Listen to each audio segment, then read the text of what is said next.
Coming up on Citrus TV News Live at 6, Syracuse basketball is just hours away from tip-off in Chicago. We'll have the latest on the Orange Live from the United Center. And as the primary races heat up, things are getting personal between Ted Cruz and Donald Trump. Find out what the two are feuding about now. Plus, find out what progress Belgian authorities have made in bringing those behind Tuesday's terrorist attack to justice. That and more. Citrus TV News Live at 6 starts right now.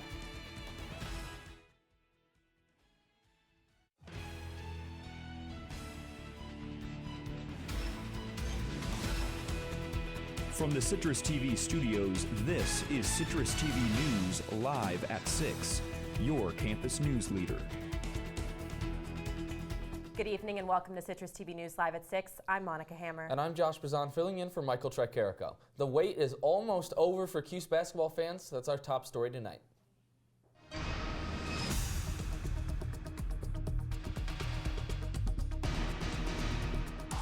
The Orange are just about 4 hours from tip-off against Gonzaga at the United Center. We're joined now by Citrus TV's Gabriella Rusk, who is live at the United Center in Chicago. She's been with the team since Wednesday as they've been preparing for their Sweet 16 matchup. Gabby, what can you tell us about the attitude of the team heading into tonight's game? That's right, Josh. It's a beautiful day outside the United Center. The gates have just opened up for the first game, which is Virginia versus Iowa State, and fans are lining in. There's a lot of Iowa State fans here outside the United Center, but the Syracuse game, like you said, is at 8:40 tonight against Gonzaga. And Gabby, we've been hearing a lot about Kyle Wiltshire and the Gonzaga big men in general. What is Syracuse doing? How do you think they're going to impact the game tonight? Yeah, Kyle Wiltshire, he's a big guy. He also was a freshman on the 2012 Kentucky championship team, so he comes with experience. He has been playing for Gonzaga for a while. We talked to him for a little bit yesterday. He feels calm, he feels collected, but it's nothing Syracuse can't stop. If anything, it's the entire team they have to worry about, especially 7'1" Donis Sabonis. He's a big guy, and they definitely have to stop him on the rebounds. And now Gonzaga is known for being a sharp three-point shooting team, but the Syracuse zone is meant to combat that. How do you think that's going to play out, that matchup? You know, it's funny, Josh. It's like the 2-3 zone is all anyone's talking about. In fact, we talked to some kids yesterday, and both of them said Cooney has to be behind the arc, he has to shoot well, and the 2-3 zone has to go well. Hear what these kids have to say. Because he scores a lot of three-pointers in the games. Their zone is the best. I mean, it's unbelievable. It works almost every time. Who do you think is going to win tomorrow? Syracuse. Win by 4 points. 4 points? Yeah.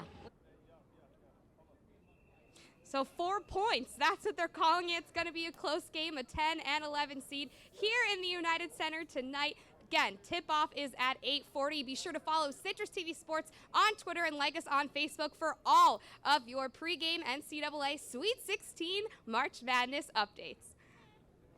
Thanks, Reporting Gabriella. live from Chicago, I'm Gabriella Rusk. Thanks, Gabriella. And Major League Baseball's newest commissioner will be the commencement speaker this May for Colgate University. Robert Manfred Jr. became the commissioner in 2015 after serving decades under numerous roles. Manfred graduated from local schools Lemoyne College and Cornell University, as well as Harvard Law School. Manfred will receive an honorary doctorate degree from Colgate at the commencement. The managers of Dinosaur Barbecue are trying something new. Founder John Stage is opening a restaurant across the street from Dino, but is getting away from their famous barbecue. Instead, the new spot offers wood-fired oven pizza. The building is set to open before April 1st. And local activists are pushing for the city of Syracuse to plant more trees. The Common Council recently approved $30,000 to assess the state of the Salt City's urban forest. Citrus TV reporter Alex Amico tells us why some say planting trees could help the health of Syracuse as well as its beauty. Obviously, as a conservation corps, we would like to conserve our resources, our natural resources. We want our future generations to enjoy what we have right now, maybe better. Yowane Atwale is a community activist with the Onondaga Earth Corps. He says that cities without a lot of trees can be an eyesore to people who live there. We don't really want a concrete forest, right? And so every city should have at least some green spaces, some trees, gardens and stuff like that. So. But a lack of trees causes issues that are more than cosmetic. When it rains in a neighborhood that has a lot of trees, the roots soak up the water. But when it rains in a neighborhood without many trees, there are problems. Those problems include sewer overflow, which hurts a neighborhood's water quality. Onondaga County's Madison Quinn says planting trees can help with this. By planting a lot of trees around the county, and specifically in the city of Syracuse, we're soaking up stormwater runoff that otherwise would run down the streets and into the sewer system, which can cause combined sewer overflows, harming the water quality. Unfortunately, many of the neighborhoods with the fewest trees, like this one on the north side, are also among the city's poorest. Etwale believes that while some may not want to spend tax money on trees, planting more can benefit everyone. You want to live in a clean place. You want to breathe a clean air. You want to drink clean water. You want your children to play in the park, to go to the city and find a park where you can sit and have a picnic and relax. This is what trees do.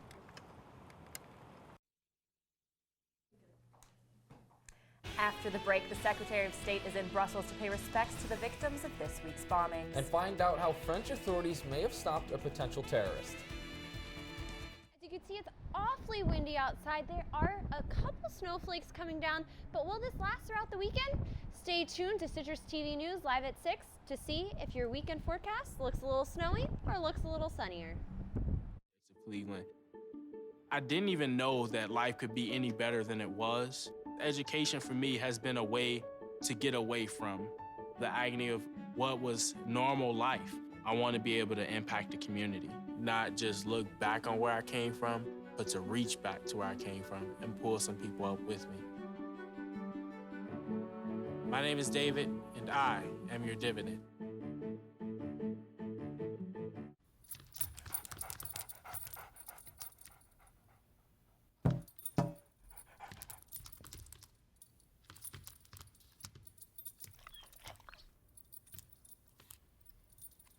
There's a shelter pet who wants to meet you.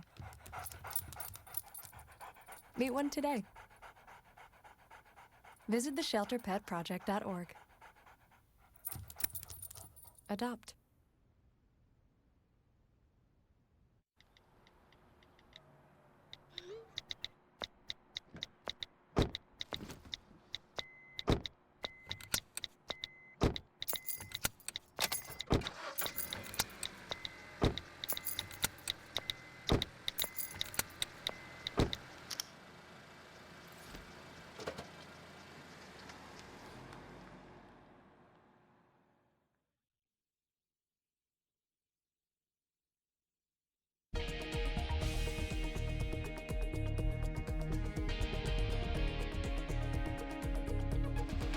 It has been confirmed that siblings with American ties were killed in the ISIS-led Brussels attacks on Tuesday. The two were Dutch nationals but were flying back to New York where they lived. They had just arrived at the airport when the explosion happened. At least 31 people were killed in the attacks. Top American defense officials said today that ISIS number 2 Haji Imam was killed in American-led airstrikes. Investigators have also confirmed the same bomb maker made the bombs used in the Paris and Brussels bombings. Don't try to bully women. That's not an action of strength. That's an action of weakness. It's an action of fear. It's an action of a small and petty man who is intimidated by strong women. Real men don't do that. As the campaign trail heats up, the claws are coming out. Things have gotten ugly between Ted Cruz and Donald Trump over the last couple of days after the presidential hopefuls' wives have become a source of contention. A pros-Cruz super PAC released an ad featuring an almost nude Melania Trump earlier this week, something Trump took offense to. Speaking today, Cruz criticized Trump for attacking his wife and threatening to spill the beans on her. And Fox News anchor Megyn Kelly took to Twitter to weigh in on the spat between Trump and Cruz. After Trump tweeted a picture of his wife Melania side by side with Cruz's wife Heidi, Kelly weighed in. All she had to say was, quote, seriously. The anchor has sparred with Trump in the past after he criticized her debate moderating abilities. And all eyes are going to be on Bernie Sanders as voters in 3 states take to the polls tomorrow. Sanders is currently expected to win in Alaska, Hawaii, and what has become a battleground in Washington state. The Sanders campaign is also supporting investigations into the longer voter lines in Arizona that may signal future problems in states with restrictive voting rights.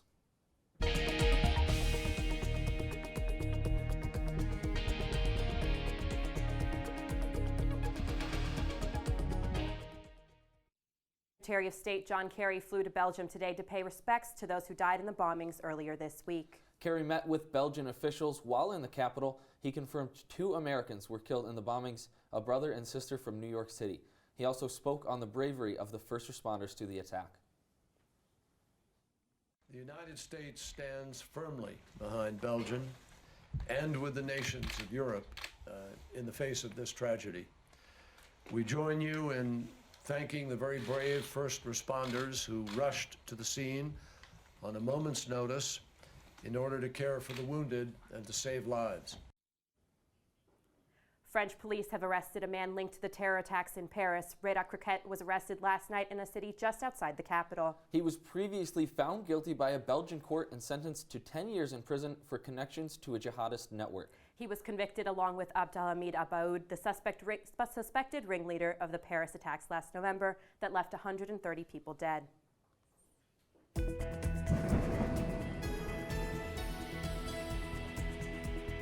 It was wet and rainy outside today.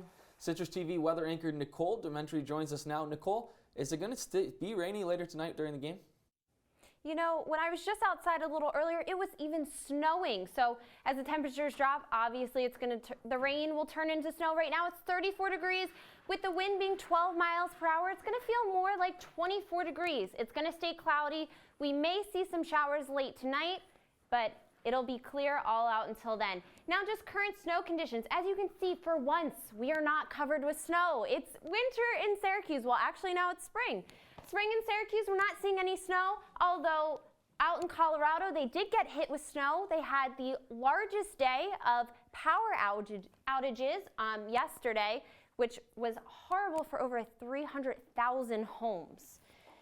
Now moving into the radar, things are going to look clear as I mentioned. There is a slight chance of us getting a small storm, a little rain here and there, but right now it should be beautiful going out into the game. Hopefully Syracuse wins. And now moving into tonight, it's going to be around 28, 27 degrees, 15 mile per hour winds, quite windy outside, so it is going to drop down. It's going to feel a lot colder, probably around 15 degrees outside. There is a small chance of rain, as I mentioned, but you should be fine if you're going to or from a friend's house for the game. Now, moving into your weekend outlook, absolutely beautiful weekend, 0% precipitation the entire weekend. Tomorrow, 62 degrees. Sunday, 64 degrees. Easter, going to be absolutely beautiful. It will be a little windy on Sunday, but it'll be beautiful to go outside. And now moving to the Easter Sunday forecast, if you are going elsewhere, northeast is going to look great, sunny, clear. If you're going down south, there'll be some rain. Going up to Seattle, Portland, you'll see rain, but everywhere else will look great. Now moving into your 5-day forecast, Monday will be 90% chance of rain at 48 degrees. Tuesday, Wednesday, Thursday is when you're going to start seeing the rain again. Tuesday, Wednesday, no rain, but pretty warm temperatures by the end of the week. Friday, it'll drop down to 49 degrees and will be raining once again. So, Nicole, a lot of students, a lot of people are probably going to be traveling this weekend home for Easter. It looks like it's going to be pretty nice out. Yeah, if you're flying out of Syracuse Airport, there shouldn't be any delays. It should be perfectly fine outside for all those planes to take off. As far as roads go, there is a lot of construction going on, so you will have to look out for that, but everything else looks pretty clear. Great, thank you. Yeah, thank you. And after the break, the NFL is in hot water. Find out what happened with their concussion report to get backlash. And Monica will bring you up to date on all the entertainment buzz. If you want to be a parent, it doesn't matter how you play, what you wear, how you dance, or even what direction life takes you. You just need to be there. You don't have to be perfect to be a perfect parent. Thousands of teens in foster care don't need perfection. They just need you.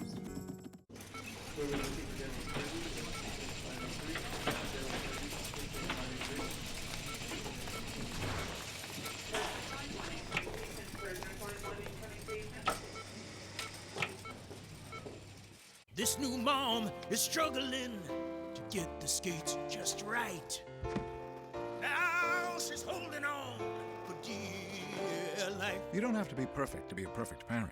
Thousands of siblings in foster care will take you just as you are. I'm a teacher. Let me tell you what I make. I make learning a privilege, not a chore, and frustration a tool, not an obstacle. I make working hard seem easy and giving up impossible. I make an old subject feel like a fresh thought and unconventional methods common. I'm a teacher. I make more.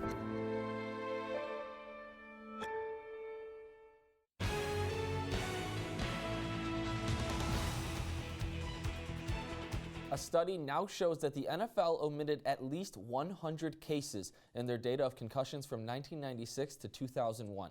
This flawed data makes the concussions seem less frequent than they actually were. It was also uncovered that the NFL and the tobacco industry shared lobbyists, lawyers, and consultants. The tobacco industry is notorious for their questionable science and downplaying of the dangers of smoking. There is no evidence that the NFL took their strategy from the tobacco industry. And 17 universities across the country have been subpoenaed by a House committee. They're demanding the names of researchers and lab technicians to investigate their connection with Planned Parenthood. The legal action comes after Planned Parenthood faced heat for profiting illegally from fetal tissue sales. Some criticize the move, saying it will slow down research into cures for illnesses like Zika and Parkinson's. And now, to catch you up on all your entertainment buzz, here's Monica with Hammer Time. President Obama isn't the only one making historic visits to Cuba. The Rolling Stones are making history of their own with a concert in Havana. Mick Jagger offered a greeting in Spanish after the Stones landed yesterday. During Cuba's revolution, foreign music, including the Rolling Stones, was banned from the radio. The band called this concert a milestone for them and their Cuban friends. And with Batman vs. Superman: Dawn of Justice opening today in America, some numbers from international premieres are already in. The film earned over $20 million in China on its first day of showing. But despite good opening numbers, the film has received many mixed reviews. Rotten Tomatoes critics gave the film 30%, while viewers rated it at a much higher 74%.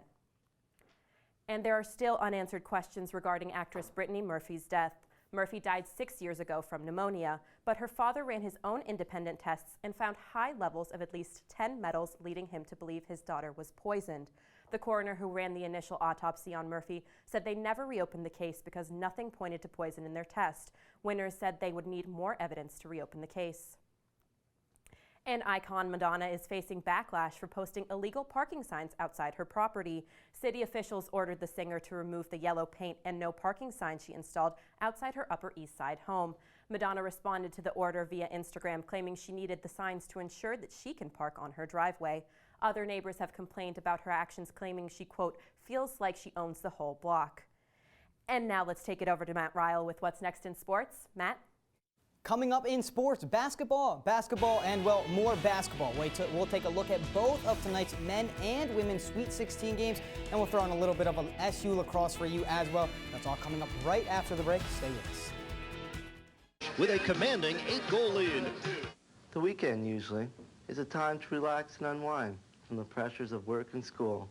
Unfortunately, the weekend is also a time for many people to abuse drugs and alcohol. Listen to the words some people use when they talk about the good time they had over the weekend. They say, I went to a party Friday night and got plastered. Or, Saturday night, I was really wasted. Maybe they didn't have such a good time after all. This message furnished by the NCAA.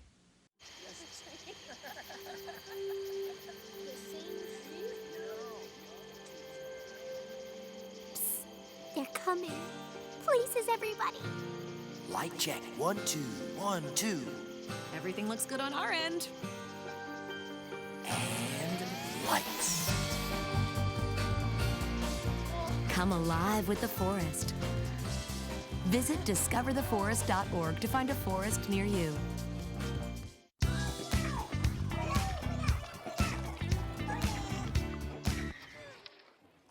Looks like it's done.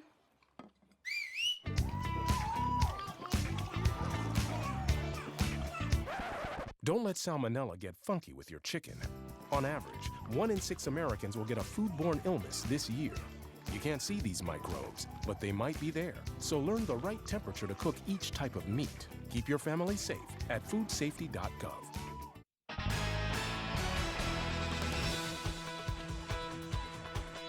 Syracuse men's basketball, Syracuse women's basketball. 2 Sweet 16 games tonight for the Orange fans, and it can't get much bigger than this. And if you told me you saw this coming, well then I'd like some of what you're having. Let's start with Jim Boeheim and company. The men's team is in Chicago taking on 11 seed Gonzaga. It's only the second meeting all time between the two programs. The first came in 2010, also in the NCAA tournament. Syracuse dominated the Zags in the second round, winning by 22. This time, it's a whole different animal for SU, though. Despite being the higher seed, the Bulldogs are the favorites to beat the Orange. And Jim Boeheim knows his team has a tough task ahead of them. You know, everybody judges who you beat kind of like by seeds, and you just have to look at the teams. Are they good teams? And they've beaten 2 really good teams. Seton Hall won the Big East tournament a week before, and obviously Utah had a great year in the Pac-10. So, you know, they're very good basketball team. Game time is set for 9:40 p.m. in the Windy City. Now let's go to Gabriella Rusk, who has a behind-the-scenes look at an integral part of this Syracuse basketball team that you don't see on the court. It's the Sweet 16 in Chicago, and the Syracuse men's basketball team has traveled over 500 miles to get here to the Windy City. But who makes sure the uniforms are packed, the sneakers are cleaned, and the team's ready to go for the matchup against Gonzaga tonight? Well, meet the team behind the team. Do a little bit of everything. We kind of load the bus up before we leave. We get all the players everywhere they need to be. I'll hand the book at the scorer's table. Scouting, watching film. Once we get to the hotel, we kind of get all the rooms situated. The travel logistics and kind of like the administrative stuff. Making sure everything's always organized, making sure practice goes smoothly. Since freshman year, Mike DiCandido, Amanda Casal, and Jake Rosen have been men's basketball managers, wanting to hold the position each for different reasons. I've loved Syracuse basketball my whole life, so I want to be a part of the program, help them out as any way I can. My dad was a high school basketball coach, so my whole life I've just been around basketball, and I couldn't imagine not doing it anymore. You're working with a D1 men's basketball team, and especially Syracuse, which I've loved. I've loved Syracuse since before I got into high school. And with a Power 5 conference school like Hughes, managers do have some perks. Being able to sit on the bench and see these games, it's kind of like a front row seat, courtside seat. We get a good amount of gear. We get some of the stuff that the players get, and it's sweet. A lot of things don't come in my size. I'm a size 6.5 shoe in men's, so I really don't get much. Gear aside, Amanda is putting her best foot forward as the first female head manager to travel with the team by herself. It's a lot harder than people think it would be.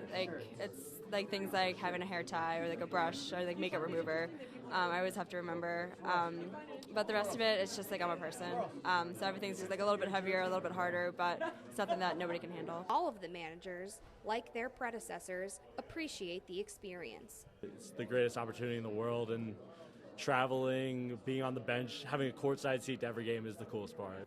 Win or lose tonight for these seniors, after it's all said and done, the feeling will be bittersweet. Reporting from the United Center in Chicago, Gabriella Rusk, CitrusTV. On the women's side of things, Coach Q and the team are in South Dakota tonight for the program's first Sweet 16 game ever. The Lady Orange will take on South Carolina, looking to continue this magical season as you faced the Gamecocks twice last year, losing both times. The second matchup was in the NCAA tournament second round, with USC ending Syracuse's season. Now it's Q's that will be looking for revenge and to turn the tides, but a tough task awaits. South Carolina is 31-1 this season with 25 wins by double digits. The teams tip off at the top of the hour. Basketball isn't the only sport playing on the Hill. It's a big weekend for both men's and women's lacrosse. The men's team takes on ACC rival Duke down in Durham on Saturday. The Blue Devils are looking for revenge and some home cooking of their own after the Orange dominated them last year in the Carrier Dome 19-7. Both teams are coming off of excruciating overtime losses in their previous games, SU losing to Johns Hopkins and the Blue Devils falling to Air Force. Opening faceoff is slated for 12 p.m. The Lady Orange are also in action on Saturday, facing off against number 4 Notre Dame in South Bend. It's the final game of a 3-game road trip for SU, and they'll be looking to get back on track after losing 3 of their last 5 games, including their last game to Boston College. The Irish, on the other hand, well, they're streaking. They come in on a 4-game winning streak. First straw is set for noon. And the women's softball team continues their stellar play of late. The Lady Orange took down number 19 ranked Notre Dame 5-2 earlier today. It is Syracuse's first win over a ranked opponent all year. Second baseman Alicia Hansen did the damage for Cuse with a 2-run home run in the third to break a 2-2 tie. And then Hannah Dossett doubled in a run in the fifth to put the nail in the coffin of Notre Dame. The two teams face off again tomorrow. First pitch is scheduled for 12 p.m. So, Matt, it's the only thing anybody's talking about. Who's going to win tonight in Chicago? You know, the little kids said Syracuse earlier when Gabby had them on. I'm going to go with Gonzaga. This Gonzaga team is very, very talented. They have Kentucky transfer Kyle Wiltshire, can shoot the lights out, and then DeMontis Sabonis is my guy who I think can really give them the edge in this game. 6'11", he's 70% in the paint, and if they can get the ball into him and break that zone, it's a long night for Syracuse. All right, thank you, Matt. Thank you. And when we come back, one last look at your weather.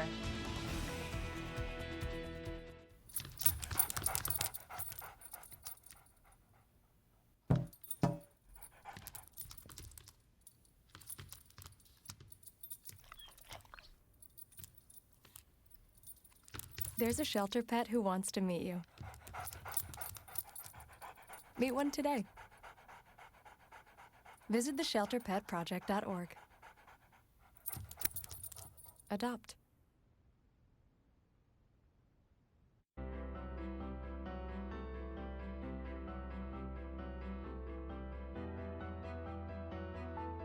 Body language can tell you all sorts of things.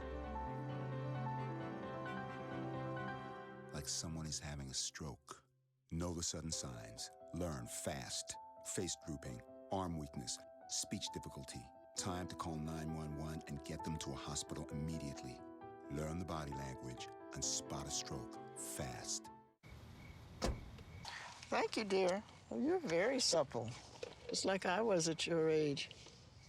Back then, I was a sex expert. Used to call me the buttered biscuit. I know about birth control, too. So you can ask me anything, baby. Bedsider.org has birth control information and a lot more. And it's... Have you had sex in this car yet? Tomorrow morning when we wake up, what kind of weather are we looking at? So, you know, it's going to be a little chilly in the morning, partly cloudy. It's going to get sunny around 10, 11, and then by the afternoon it's going to hit the upper 50s, low 60s. It's going to be an absolutely beautiful, clear day for tomorrow. So it finally seems like we're getting into this nice spring weather. Is it going to stick around, or are we going to go back to those cold days that we saw last week? Well, compared to last year, we feel a lot warmer, but actually we're under the averages right now. We should be around 42, 43 degrees. Right now, we're sitting at 34 degrees. So we are under the averages, so fingers crossed that we get warmer, but you know, it's all up in the air. It is Syracuse. It can snow on a drop of a dime, so. All right, thank you, Nikki. After we're done tonight, stay right here on OTN. Up next, get all your Syracuse basketball coverage on Q's Countdown. And after that, Orange Unpeeled will keep you entertained. And Josh, I don't know about you, but do you have any plans for the game tonight? I actually have to work, so I'm going to be sitting on my laptop watching the live stream, unfortunately, but I'm going to be watching the game, thankfully. And what about you guys? Any plans? Nothing too serious. Yeah, no, just going to be with friends, making sure reading on Syracuse Orange. Hopefully we can pull out a win on what you say. You know what? I just got to tell the truth. You know, whatever. I agree with the 4-year-old. But don't sleep on the women's team. That's all I'm going to say. Don't sleep on the women's All team. right. Sounds great, but that's all we have for you tonight. Thanks for joining us. For Matt Ryle and Nicole Tementry, I'm Monica Hammer. And I'm Josh Bazan. Good night and go Orange.